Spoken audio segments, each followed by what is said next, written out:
Sports betting and sports gambling is a huge part of our society as sports fans here in the United States of America.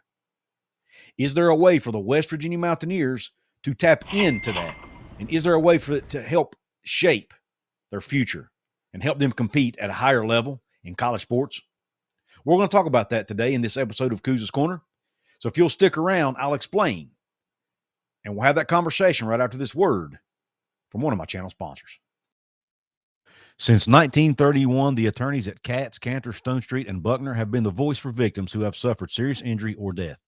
They have a fierce passion for truth and justice and a sincere compassion for those who have been wronged by others.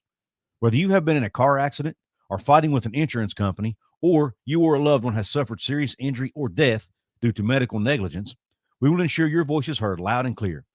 Katz, Cantor, Stone Street, and Buckner will ensure there is justice for all West Virginians because we are your lawyer, your voice. Visit us at yourlawyeryourvoice.com. What is up, and welcome into this episode of Couz's Corner, your home for top shelf college sports news and analysis around the West Virginia Mountaineers and the Big 12. Today on tap, we're focusing on the West Virginia Mountaineers, and we're focusing on sports betting and how it can impact the Mountaineers going forward. Now, they would be potentially be taking a page out of the playbook from the state of North Carolina and UNC and NC State and how they might be benefiting from sports betting. Now, there's a law right now. There's a bill being debated, at least in the state legislature in the state of North Carolina. I don't know what the status of that bill. It doesn't really matter for the sake of this episode, but it is being debated right now. And if it passes, UNC and NC State could benefit enormously from the bill. So let's go ahead and talk about it. I'm going to pull up a slide presentation for you, and we will talk, and I'll kind of explain what I mean and where I got the idea for this video. Brian Murphy, who covers North Carolina sports over at WRAL, I'll leave a link to his stuff, in the description box. But he put this out on Twitter the other day.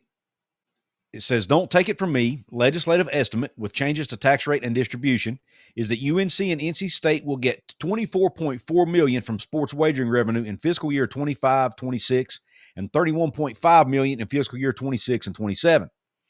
ECU, Charlotte, and App State were projected to receive $4.1 million and $5.1 million over the next 2 years." Now, I'll explain how that's going to happen here in a minute because he expands on that. But basically, this is all revolving around that bill that's floating around the legislature in the state of North Carolina. If it's a budget proposal, if it passes, here's how it would work. First of all, and the first two bullet points here are related only to basketball. First off, okay, keep that in mind. But it says it would require North Carolina and North Carolina State to play 3 regular season or exhibition games versus UNC System Division II schools by 2039-2040 season. Does not specify men or women. There are 4 D2 schools in the UNC system.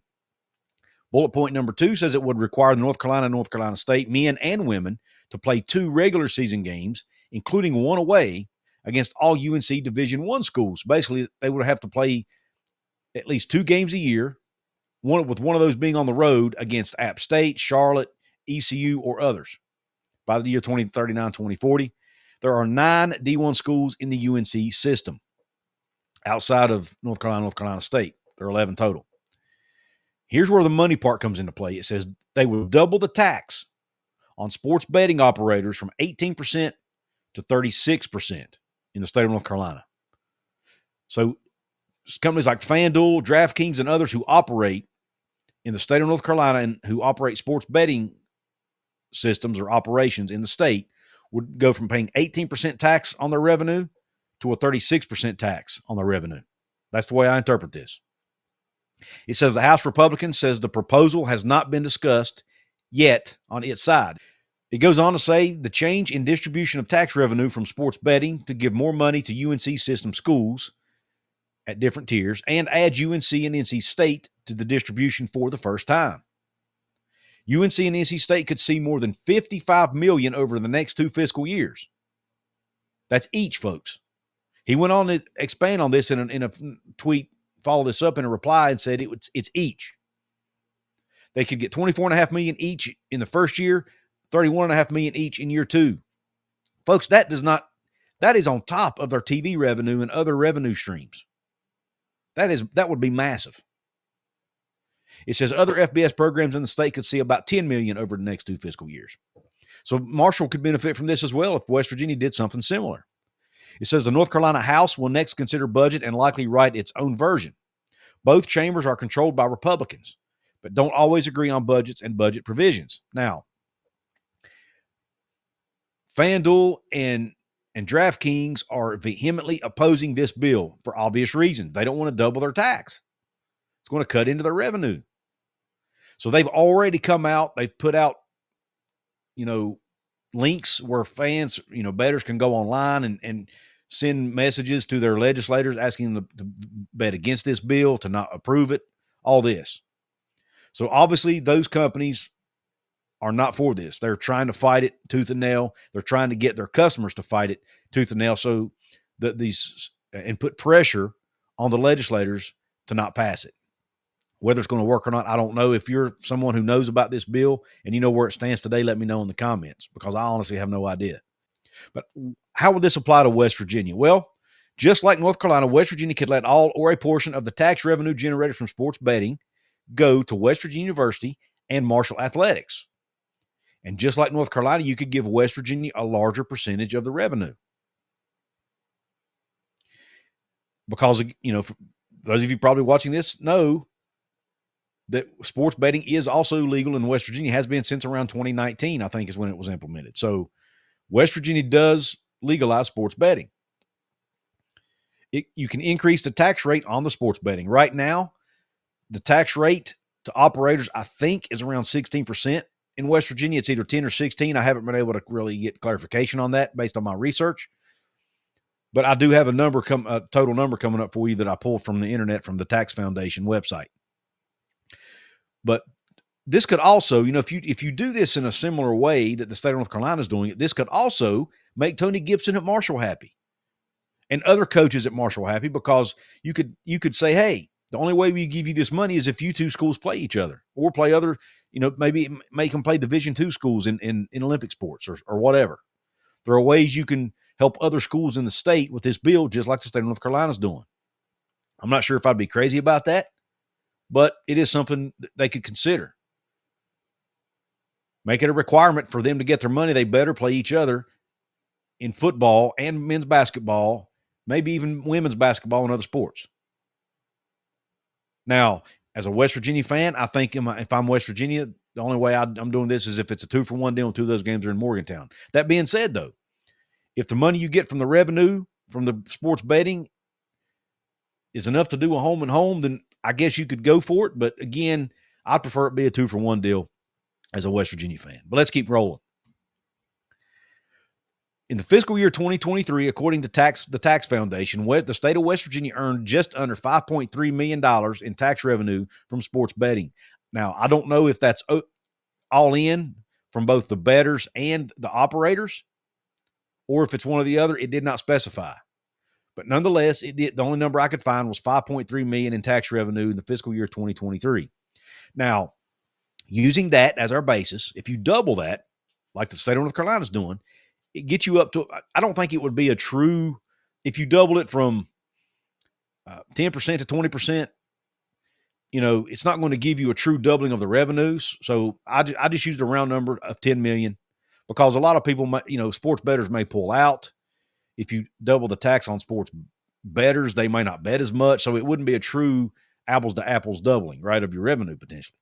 But let's just use a round number for simplicity of $10 million. If you go from $5.3 million in tax revenue to $10 million in tax revenue a year, let's just say you give West Virginia 2/3 of that money. West Virginia University 2/3 of that money, and Marshall the other third. That's an extra $6.6 million a year in revenue for West Virginia athletics. Now, it's nothing like the North Carolina schools are getting, and that's for 2 reasons. A, the North Carolina schools, there are a lot more people in the state of North Carolina. So that means there are a lot more people placing bets in the state of North Carolina. And 2, the tax revenue is already higher. So those 2 things combined mean a lower overall revenue for the state of West Virginia. However, would it still be worth it? would $6 to $6.5 million a year extra in revenue be worth West Virginia leadership going to Charleston and fighting for a bill like this maybe for the next legislative session in 2026? It's something to think about. Now, they were able to get a couple NIL bills through this year. Maybe next year you look at other ways to enhance revenue opportunities with the state's help. Now, a lot of people might be against this because they might say, Couz, there are a lot more important things in this state that they need to work on outside of just West Virginia sports or Marshall sports. And I understand that, and I don't disagree with you.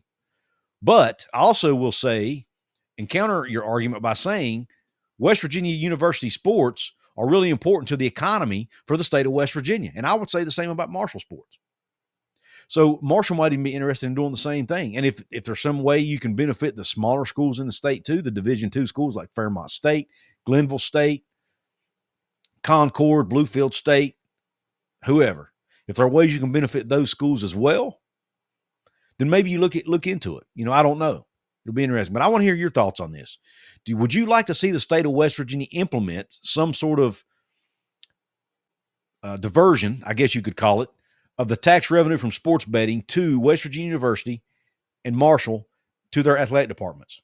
I want to hear your thoughts in the comment section. There may be many of you who think it will be worth it, many of you who think it won't. Personally, I'd be okay with it. I'm a passionate West Virginia fan. I want to see them do as good as possible. And if bringing them more revenue through sports betting is the way to go, then I'm all for it. Now, it would be a sticky wicket a little bit, because would you have schools then start promoting more sports betting? That might be a sticky wicket. I don't know how you'd get away with that, because I don't think players are allowed to do NIL deals with sports betting companies. Sports betting is against NCAA rules for players. So it might be, I don't know, man. It might be a line you may not want to cross.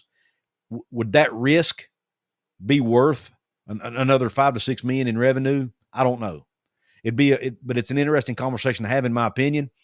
And for the state of North Carolina schools, when you're looking at numbers like $25, $30 million a year in additional revenue to your athletic department, I think that's a no-brainer. I think you almost have to try to get that done. It's a lot different when the number's $30 million than it is if it's $6 million, right? In my opinion. Is the juice worth that squeeze?